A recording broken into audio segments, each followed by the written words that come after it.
this episode starts, gusto ko mag-shoutout sa Podmetrics. Podmetrics is a platform we use to get all of the data we need for our shows. From who listens to us, all the way to where they are. Sa lahat ng platforms na gamit natin sa podcast ay nagagamit na rin natin sa Podmetrics at nakikita. So, pwede ka rin mag-integrate gamit ng Podmetrics doon sa mga Facebook or YouTube pages natin para mas makita natin kung ano yung data ng ating mga streams. If ikaw ay isang podcaster or you want to start your podcast, visit podmetrics.co and use the code MTGShowPodcast. Again, that's podmetrics.co and use the code MTGShowPodcast. Let's go back to the regular programming.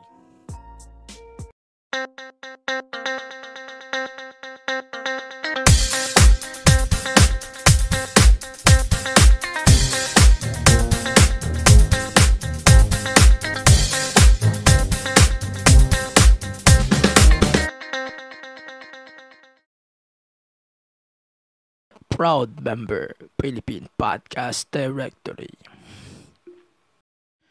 Welcome to the Unfiltered Tagalog Wrestling Podcast. Every week, this is the MTG Show Podcast. So, no wrestling news of the week. For this episode, I don't want to give my thoughts about this whole fucking week. And instead, I'm going to do another episode about that things. Kasi, siguro, daming bagay na nangyayari right now. Either WWE, either Impact. Ganon na nangyayari. So, ayoko madisgrasya yung schedule. So, let's start with the rants. Alright. So this is basically my Extreme Rules.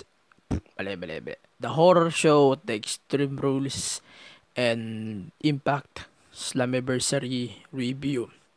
I-add ko na rin dito yung sa Fight for the Fallen episode na naudlot no nakaraang linggo. So let's start. Extreme Rules take place obviously in the Performance Center. And nabibisit na naman ako. And then no crowd dahil nga sa obvious happenings right now. So let's start this thing up with the SmackDown Tag Team titles. Cesaro and Shinsuke Nakamura versus the former champions, The New Day. Cesaro and Nakamura won this thing by putting coffee to the table. Wow, what an interesting ending. Kasi, pero dyan din naman ang natatapos ang isang tables match pag nalagay ka na sa table. And that spot is very brutal despite of happenings right now. They can stall the show. They can bring this match up to the higher level. Pero seems to me, para sa akin, ito yung match of the night. In my opinion, match of the night dahil sa mga matches na it's either na hindi ako satisfied or hindi ako nag-rate. So that's first. Actually, this is my match of the night. The SmackDown Tag Team titles, Cesaro and Nakamura versus The New Day. Ang ganda noong match. Medyo nga na sa umpisa, hindi siya yung typical na tables match. And also, this is the only brutal match. Actually, yung parang hindi naman sobrang brutal. Pero ito lang yung kaisa-isang match na parang solid all around. The rest, hindi na masyado. So, props to the four men na lumaban about that. I love the match actually. Sana makaulit pa tong may rematch pa sana. So, next is the SmackDown Women's Championship. Excuse me. So, pwede ko pang pagsabihin na to. Kasi parehas lang ng problema. So, Bayley versus Nikki Cross, Sasha Banks versus Asuka. Both endings are shit. Both endings are big shit. Oh, man. Alam ko heels. I know Bayley and Sasha are heels, but in this scenario, that suck. Doon muna tayo sa SmackDown. SmackDown Women's Title, parang ang dating sa akin, parang ang weirdo eh. Oo, alam ko heels sila, pero ang dating sa akin, nung match nila Bayley and Nikki Cross, they are taking advantage of the situation kasi. Ayan, yan ang nangyayari. Habang distracted ang referee, dilabas yung brass knuckles, ben? Yung boss sign niya ni Sasha. And then, she knocked out Nikki Cross. And then, 3 count. Basically, that's the 3 count. And also, hindi lang yata isang beses nangyari to kay Cross at tinalo siya ni Bayley, But in this scenario, basta, it suck. Alright, it sucked in my opinion. Pero maganda yung match, okay? I understand the match. Pero the ending, no way. So, diretso na tayo sa Raw Women's Title, Asuka versus Sasha Banks. Ewan ko, dito yung nagkaroon pa nga ng yung nagkaroon pa ng pre-match si Nikki Cross. That's hilarious in my opinion. Tangina, tatawa talaga ako doon. Possible one of the best parts of that episode of Extreme Rules, the horror show, The Extreme Rules. Parang natatawa pa rin talaga ako kasi alam ko yung accent ni Cross. Kaso,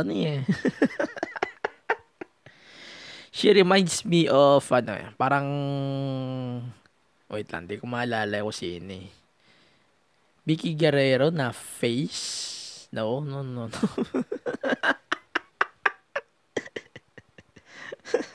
Basta parang ganun nakakikita ko. Basta yun. Parang balik tayo sa Raw Women's Title. Di ako makikita. Mamaya, isasyan ko sa... Basta, natatawa talaga ako. Kaso ang problema, sinira ni Kyrie yung moment. Sabi niya, paano pag natalo ka? Eh di, nandito pa kami. Possible that sadly, Kyrie Sane, yun na nga yung isa sa mga huling spots niya in the WWE. Kasi, babalik siya ng Japan. Masakit para sa akin yun.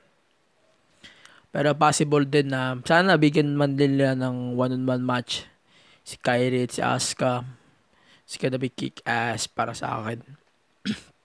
So yan, balik na tayo. Dami na akong best nagsabi na balik na tayo. Ayan, balik tayo sa Raw Women's Title. I don't need to explain everything paano nangyari tong putangan to. Yes, I don't need to explain everything. Kasi,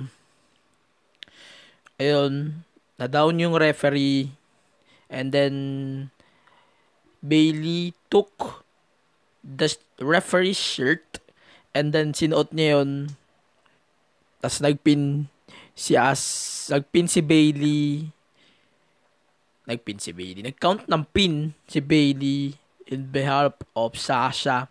Pass count pa nga yun pass count yun, and then yun, she got the victory. Pero lang siya, hindi siya victory, inconclusive finish. Yan, ang perfect timing sa nangyari. Inconclusive finish, hindi si Sasha ang champion.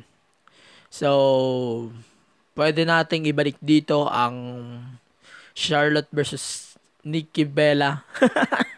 But the scenario, parang na-reverse Hindi Di siya ninakaw. Yun, di siya ninakaw but natalo a week later. So, ganun-ganun na nakita kong scenario for that. And para sa akin, fuck that shit. If I'm going to recommend matches from this event, hindi itong dalawa. Yun, tables match. Yan ang isa sa mga mare-recommend ko na panoorin. And then, so next is the eye for an eye match. Fuck. Ina, ako literal na muntikan ako magsuka sa outcome nun. Maganda yung match, yes. But absolutely disgusting in my opinion.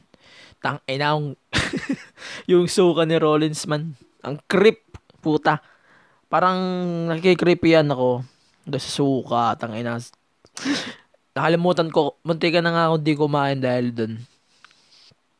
Tapos, nagtatry na lang ako to remove everything by skipping the match. Ini-skip ko na lang to dahil alam kong maganda siya, pero tangina. Magsusuka dapat ako eh. Nagsuka ako, pinigil ko yung suka ko. Magkape na lang ako instead. Plus, shit, eyeballs. I told you. Sinabi ko yan dito sa podcast. Eyeball my ass.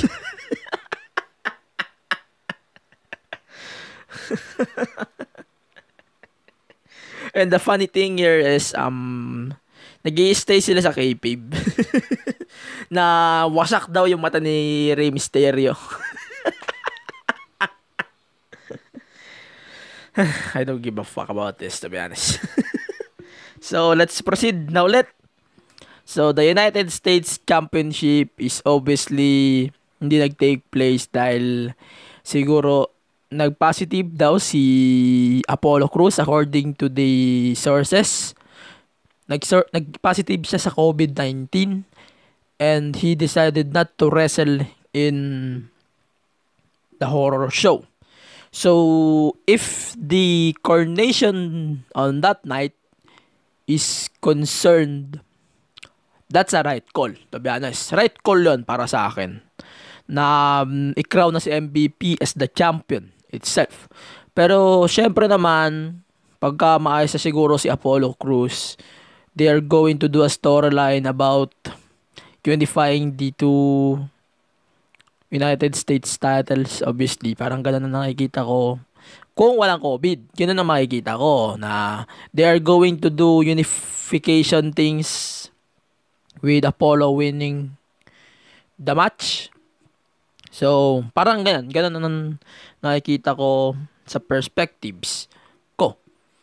Teka lang. So, let's proceed to the next match-up. It's gonna be Drew McIntyre versus Dolph Ziggler in an Extreme Rules match for Dolph Ziggler only. I know Dolph is a coward challenger, so it makes sense. So if Drew uses a object, may disqualify si Drew. So that's the scenario. And the funny thing here is nag-shoot sila kay The Rock. Oo, nakita ko yun. Nag-shoot sila kay The Rock. And then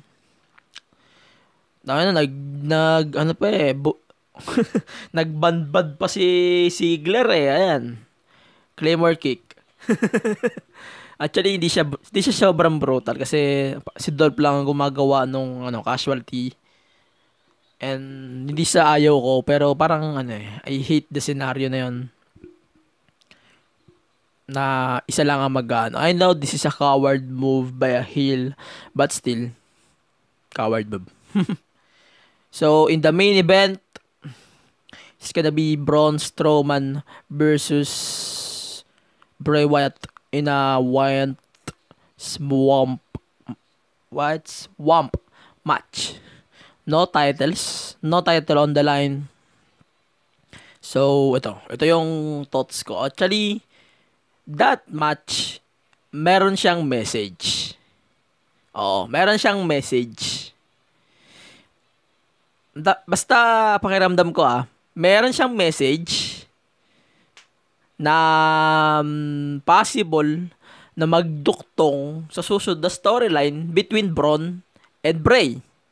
Obviously, the Fiend. Possible yun kasi based on the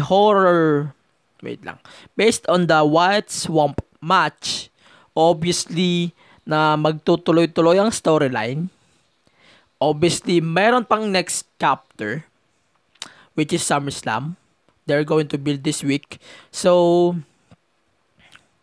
ang nakikita ko is possible na the Fiend is going to win this thing by his own. Plus, the Alexa Bliss appearance as a Sister Abigail. I'm not sure. Hindi ko pa sure kung si Sister Abigail ngayon. But still, wait lang. Sa pagkakaalala ko, the storyline na kung bakit si Alexa Bliss ang Sister Abigail.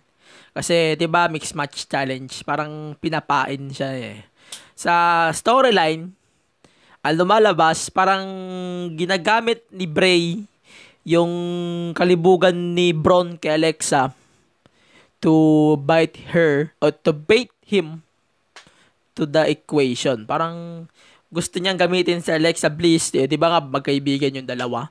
Parang Bray wants to hallucinate Braun by Alexa. So if that's the case, well, case solved.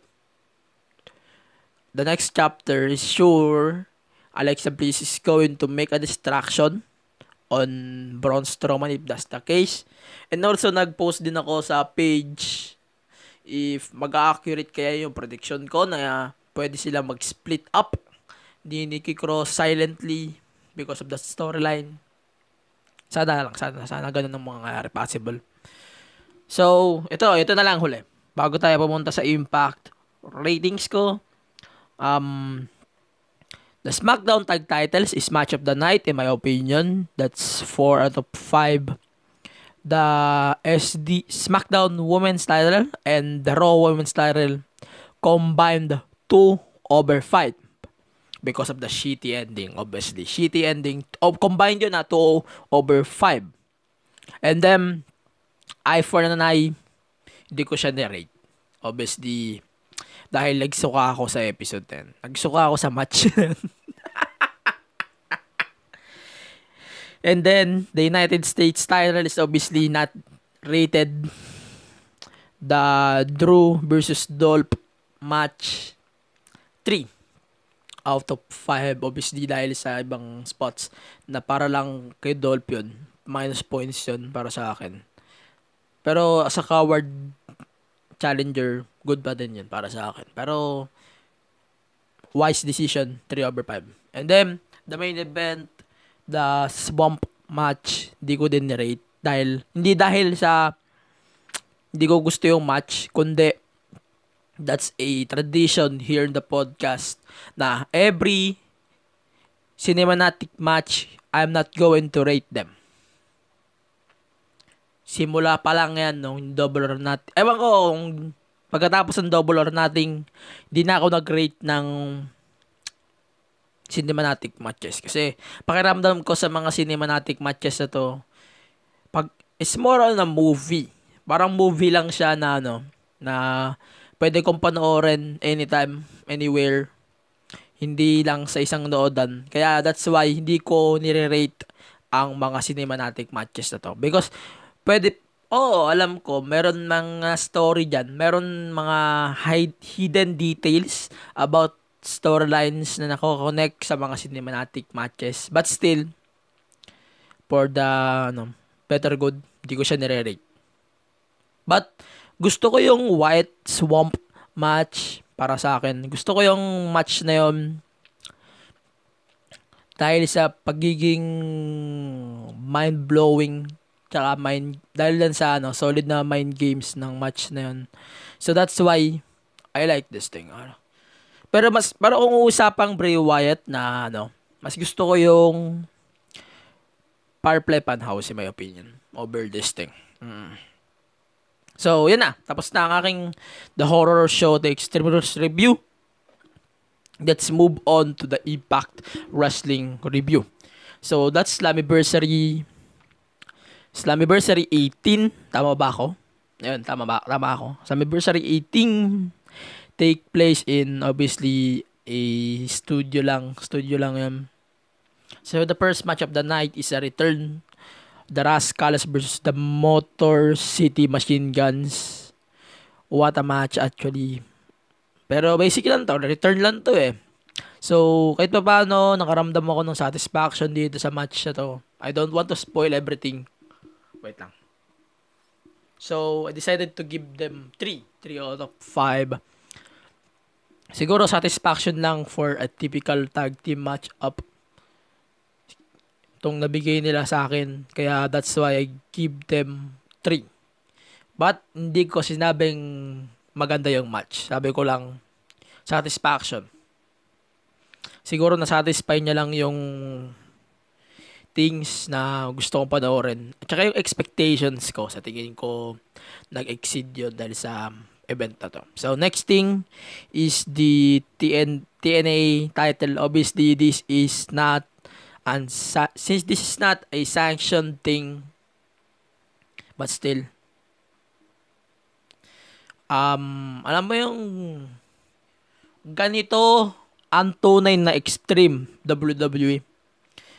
Alam nyo, thank you Impact sa pagre-remind sa akin ng mga extreme rules matches.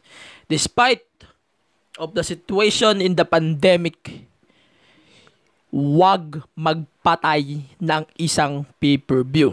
That's a big no-no, in my opinion. May naka-argument ako sa group about that shit. And the only thing that I can say is, kumbaga, kahit may pandemic, dapat hindi ka magpapatay ng pay-per-view. Or hindi ka magmo-modify ng isang pay-per-view. So obviously, extreme rules is for extreme moments. Hindi pwede ang mga horror shit na to. Kasi in the end of the extreme rules is still extreme rules. And also, I understand if October ginanap to. That's okay, that's fine with me. But still, the name is too early for its concept, in my opinion. Alright? Ang parang ang babaw eh. Ganyan lang nila ng horror thing because of the hype for the Pinned next month at SummerSlam. And this TNA title match shows me how Extreme Rules matches look like. Ganon dapat. Kahit sabihin mong hindi siya hindi siya yung sobrang spots na hindi siya yung Extreme Rules match na papanood ko dati. But still, na-deliver nila kung gaano or kung paano nag-work ang isang Extreme Rules match. So, may nagtanong sa akin sa group, kasi in my opinion kasi I hate this horror shit thing eh. I hate this thing. Forever kong isisin out tong the horror show na to dahil siguro sa pagmo-modify nila na tong thing na to. I know that's brilliant move to adapt with the system. Pero it doesn't mean na they're going to kill a pay-per-view just because of a modification. Alright? So, may tanong din sa akin na kung sinabi kong pinatay na ang Extreme Rules, that's right. Oo. Basahin ko ulit ha. Wait na, basahin ko. Gusto ko basahin eh.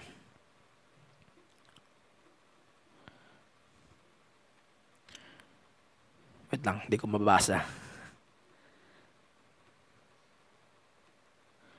Ayan, nawala. Di ko mababasa. Basta, ang point ko dyan, if they are going to talk about extreme, pwede kong isuggest tong TNA title. Despite of the outcomes, still, that's how Extreme Rules matches work.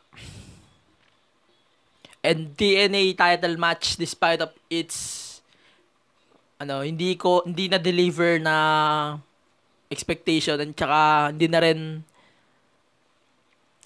hindi din sanctioned ng Impact, but still na deliver nila yung outcome. So fuck you WWE because of killing the Extreme Rules naming and killing the hardcore sense of the pay-per-view. I hate you for killing that thing. SmackDown tag titles lang ang tunay na extreme sa pay-per-view na to. Sa Extreme Rules. Yun, balik tayo sa TNA title. Ayun, first impression ko na din for the TNA title na kulay puti. Aha! Isang title lang ang nagre-remind sa akin noong design na yan. That's the IWGP IC title. Yun lang ang nagre-remind sa akin of that title. O Black Maximus, pero ba't puti? Parang ako nakunood actually noong Slammiversary na yan. Nag-remind talaga sa akin yun, Impact title na yan, na kulay puti. Akala ko talaga IWGP champion nag-appear dyan. So yan, basta balik tayo sa problema.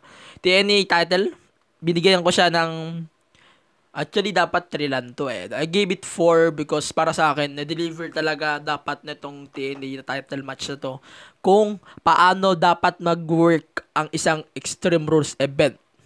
Alright. So, back to the regular programming. So, the tag titles is defended.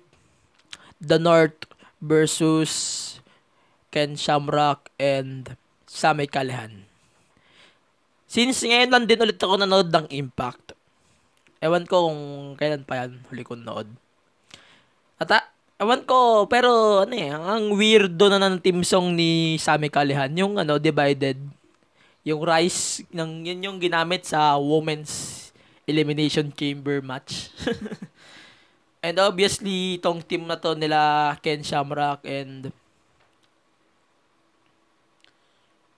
Sami Callihan, may nagre-remind sa akin dito eh. Rock and Cena.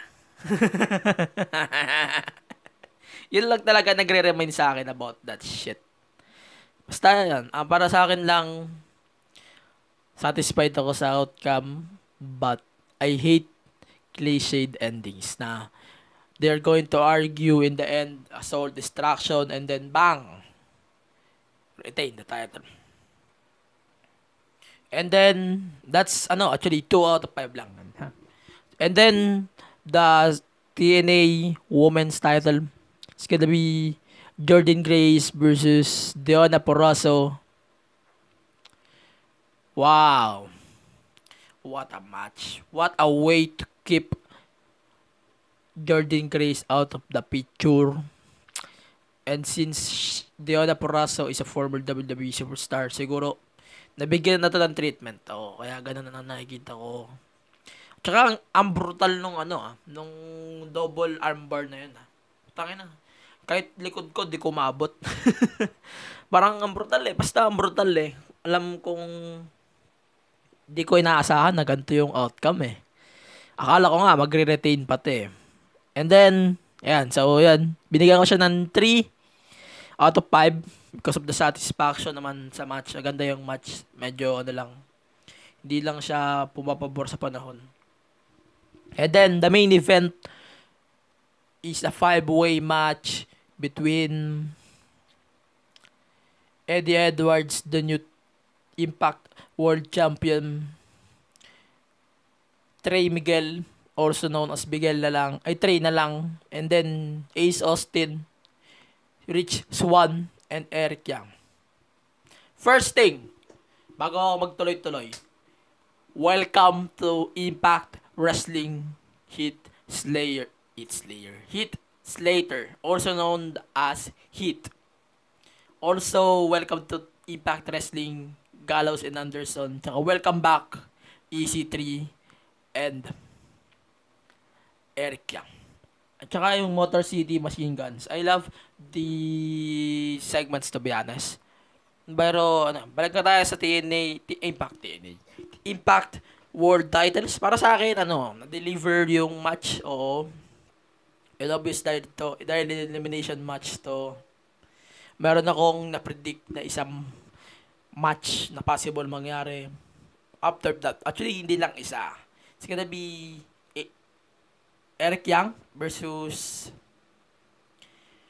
Rich Swann, and also a unification for both Impact and TNA titles. It's gonna be Moose and Eddie Edwards. Actually, I love the finish. Actually, satisfied din ako na nanalo din si Eddie Edwards sa itong Impact World Title. And the final thing na gusto ko sabihin, wag kang malito sa kung sino yung top champion ng Impact ngayon. Impact World Champion is Eddie fucking Edwards. TNA Heavyweight Champion of the World is more on a secondary championship or a display championship na hawak ni Moose. Parang lang siya, souvenir, ganon. Wag kayong malito sa sa thing na yun. Ayan, binigyan ko yung Impact World Title ng ano bang score ko dyan? Ng 3.5 out of 5. So, ano yung pipiliin kong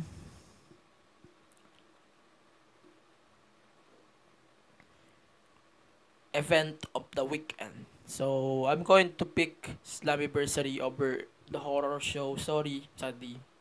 Pero ganun. Yun, parang mas maganda yung na-deliver ng Slammiversary compare sa the horror show. Dahil na rin sa ang daming disasters na nangyari sa horror show.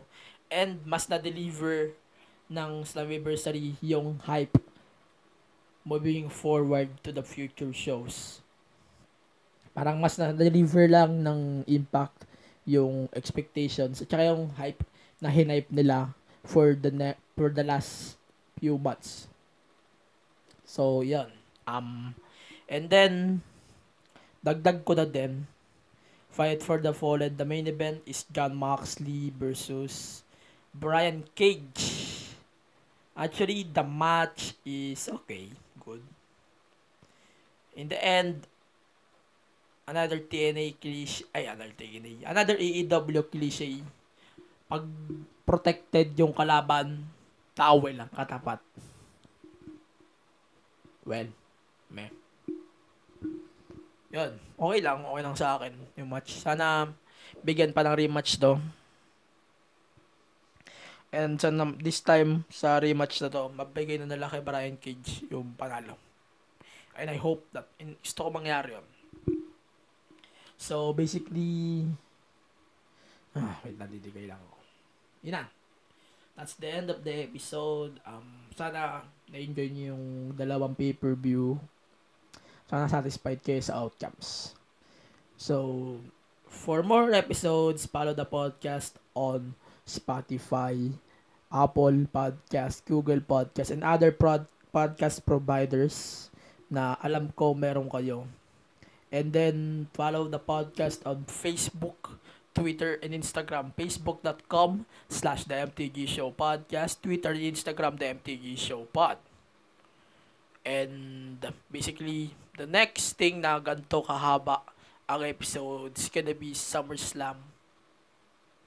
Ewan ko lang, hindi ko pa alam. Kino-confirm ko pa yung collab na possible mangyari within that SummerSlam weekend.